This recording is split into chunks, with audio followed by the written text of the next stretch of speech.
First అయితే నా మొహాన్ని కొంచెం చూసి చూడనట్టు వదిలేనబ్బా, కొంచెం హెల్త్ బాగాలేదు కదా, అందుకని బాగా పీక్కుపోయింది. నాకు పెళ్ళయ్యి 2 పిల్లలు పుట్టి, ఆ పిల్లలకి 3-4 ఏళ్ళు వచ్చిన తర్వాత వాళ్ళని స్కూల్లో జాయిన్ చేసేంత వరకు కూడా అమ్మ నాతో పాటే ఉంది.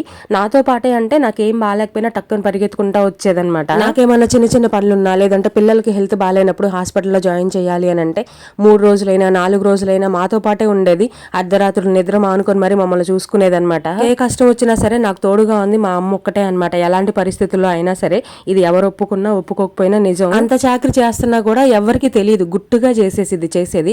కానీ ఎవరైనా వచ్చి మనకి చిన్న ఇల్లు ఉడ్చినా సరే మనకన్నా ముందు ఊళ్ళో వాళ్ళకి చాటింపేసేది ఎక్కువ అనమాట. నేను ఆ పని చేసా, ఈ పని చేసా. అందుకనే తొందరగా నేను ఎవరిని ఏమి అడగను, నాకు ఇది చెయ్యండి అని. ఎంత కష్టమైనా నేనే చేసుకుంటూ ఉంటాను. ఇప్పుడు పిల్లలకు ఊహ తెలిసింది, వాళ్ళ పనులు వాళ్ళు చేసుకుంటున్నారు, మా ఆయన కూడా మంచిగానే చూసుకుంటున్నారు కాబట్టి నేను అమ్మని పిలవలేదు. అందులోనూ పొద్దున 5ంటికి నిద్ర లేచి ఇంట్లో పనులు చేసుకొని పొలం వెళ్ళి సాయంత్రం 7 వరకు పొలంలోనే ఉంటున్నారు. అలాంటప్పుడు నేనేం అడుగుతాను చెప్పండి.